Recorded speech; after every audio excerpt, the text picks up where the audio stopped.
നമസ്കാരം. വേടന്റെ അറസ്റ്റിന് ശേഷം ഒരു ഇടവേളയിൽ ശരിക്കും പറഞ്ഞാൽ ശ്രീനാരായണ ഗുരുവിൻ്റെ പേര് ഉച്ചരിച്ച് അധികം കേൾക്കാറില്ല. ഇന്ന് മലയാളി ഒരു സന്ദിഗ്ധ ഘട്ടത്തിലെത്തി നിൽക്കുകയാണ്. അതായത് ഗുരുവിൻ്റെ നവോത്ഥാനം സ്വീകരിക്കണോ അതോ വേടൻ്റെ നവോത്ഥാനം സ്വീകരിക്കണോ? ഇവിടെ വേടനെ ഏറ്റെടുക്കാനായിട്ട് മത്സരമാണ്. CPM വളരെ ആവേശപൂർവ്വം, വേടനേക്കാൾ ആവേശത്തിൽ വേടനെ ഏറ്റെടുത്ത് കഴിഞ്ഞു. അതോടൊപ്പം തന്നെ കോൺഗ്രസും ഏറ്റെടുത്ത് കഴിഞ്ഞു. BJP ആണെങ്കിൽ അല്പം നിശബ്ദത പാലിക്കുകയും RSSും ശശികല ടീച്ചറും ഒക്കെ വളരെ ശക്തമായിട്ട് രംഗത്ത് വരികയും ചെയ്യുന്നു. അതായത് BJP വേടനെ തിരസ്കരിക്കുന്നു.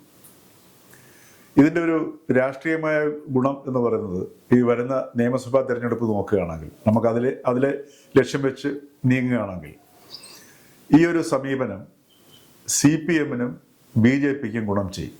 അക്കാര്യത്തിലും സംശയമില്ല. അതിൻ്റെ പ്രത്യക്ഷ ഗുണം തെരഞ്ഞെടുപ്പിൽ ഫലം കിട്ടാൻ പോകുന്നത്, അനുഭവിക്കാൻ പോകുന്നത് CPM ആയിരിക്കും. അതിലും സംശയമില്ല. അതിൻ്റെ ദോഷം അനുഭവിക്കാൻ പോകുന്നത് കോൺഗ്രസുമായിരിക്കും. ഇവിടെ ഇതൊക്കെ മാറ്റിവെക്കുക. നമ്മൾ മലയാളികളുടെ മുമ്പിൽ ഒരു വലിയ വിഷയം ഇരിക്കുന്നുണ്ട്, ഓരോ മലയാളിയുടെ മുമ്പിൽ. കാര്യം ഇന്ന് ലോകം ഏറ്റവും വലിയ മാറ്റത്തിലൂടെ മനുഷ്യരാശി ഉണ്ടായതിനു ശേഷമുള്ള ഏറ്റവും വലിയ മാറ്റത്തിൻ്റെ ഒരു ഘട്ടത്തിലൂടെ കടന്നു പോയിക്കൊണ്ടിരിക്കുകയാണ്. അപ്പം ഈ ഒരു അവസ്ഥയിൽ നമ്മൾ ഏത് ദിശയിലേക്കാണ് നീങ്ങേണ്ടത്?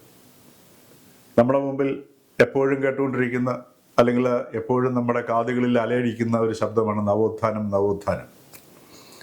അപ്പം ഇവിടെ ശ്രീനാരായണ ഗുരു, ചട്ടമ്പിസ്വാമി, അയ്യങ്കാളി, അതേപോലെ അയ്യ വൈകുണ്ഠസ്വാമി, ഇങ്ങനെ തുടങ്ങിയിട്ടുള്ള നവോത്ഥാന നായകർ,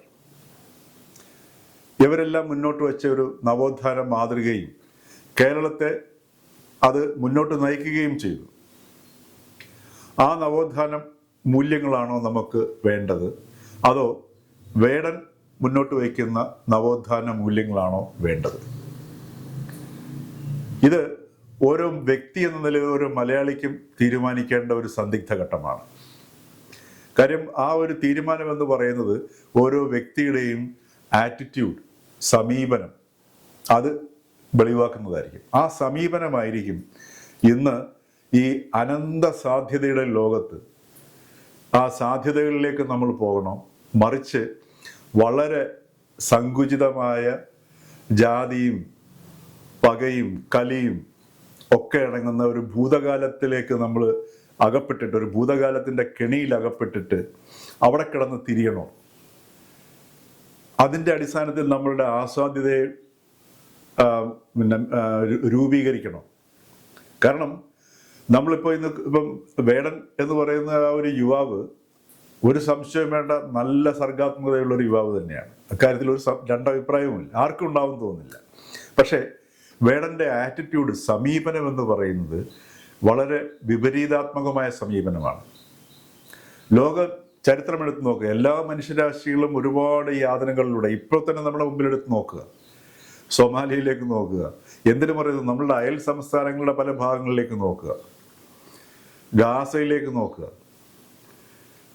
പക്ഷേ ഇതിനോടൊക്കെയുള്ള ഒരു ഇങ്ങനെ നമ്മുടെ ഒരു കഴിഞ്ഞ കാലത്തെ ഇതുപോലുള്ള ഒരുപാട് പീഡനങ്ങൾ അനുഭവിച്ചതിന് പേരിൽ അവിടേക്ക് നമ്മൾ പകയോടെയും കലിയോടെയും നോക്കിയിട്ട് കാര്യം ആ ഒരു ആ തലമുറകൾ തന്നെ ഇപ്പം നിലവിലില്ല.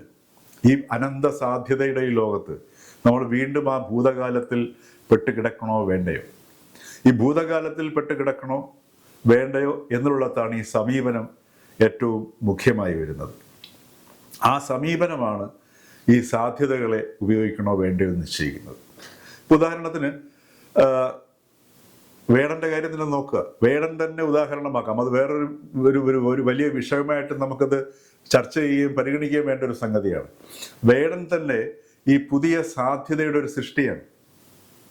യൂട്യൂബിൻ്റെ ഒരു പ്ലാറ്റ്ഫോമാണ് വേടൻ ഈ നിലയിലേക്ക് എത്തിച്ചത്.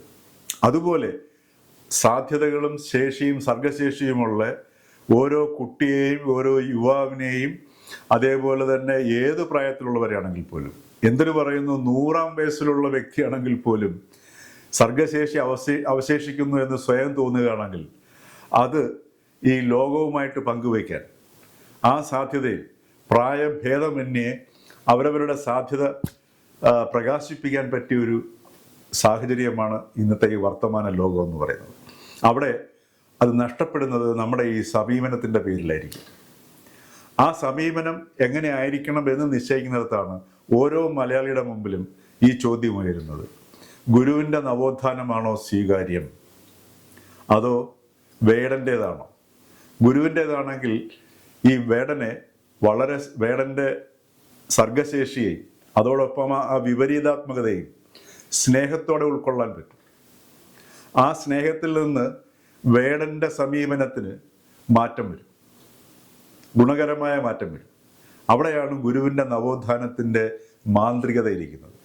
മറിച്ച് വേടൻ്റെ നവോത്ഥാനമാണ് നമ്മൾ സ്വീകരിക്കുന്നതെങ്കിൽ, ആ സമീപനമാണ് സ്വീകരിക്കുന്നതെങ്കിൽ, ഗുരുവിൻ്റെ പേര് പോലും നമുക്ക് ഉച്ചരിക്കാൻ പറ്റില്ല. ഗുരു എന്ന് കേൾക്കുമ്പോൾ തന്നെ നമ്മുടെ ഉള്ളിൽ വിസ്ഫോടനങ്ങളുണ്ടാവും. അതായത് തള്ളിക്കളയുകയാണ് ചെയ്യുക. അവിടെയാണ് ഈ അസഭ്യ വാക്കുകളും മറ്റുമൊക്കെ വരുന്നത്. അപ്പം ഇത് ഓരോ വ്യക്തിയുടെയും മുമ്പിൽ, ഓരോ കുടുംബത്തിൻ്റെയും മുമ്പിൽ, കുട്ടികളുള്ള രക്ഷകർത്താക്കളുടെ മുമ്പിൽ, ഒരു വിദ്യാർത്ഥിയുടെ മുമ്പിൽ, യുവാവിൻ്റെ മുമ്പിൽ, പ്രായമായവരുടെ മുൻപിൽ അവർ സ്വയം ചിന്തിക്കേണ്ട, വ്യക്തി സ്വയം ചിന്തിക്കേണ്ട ഒരു വിഷയമാണ് ഇതിൽ ഏതാണ് സ്വീകാര്യം. ഇവിടെ 2 ഓപ്ഷനുണ്ട്: ഗുരുവുമുണ്ട്, വേടനുമുണ്ട്. ഇത് നമ്മളുടെ ചോയ്സാണ്. ഇത് ഓരോ വ്യക്തിയും നിശ്ചയിക്കേണ്ടതാണ്. ആ ഒരു സന്ദിഗ്ധ ഘട്ടത്തിലാണ് ഇപ്പോൾ കേരളം നിൽക്കുന്നത്.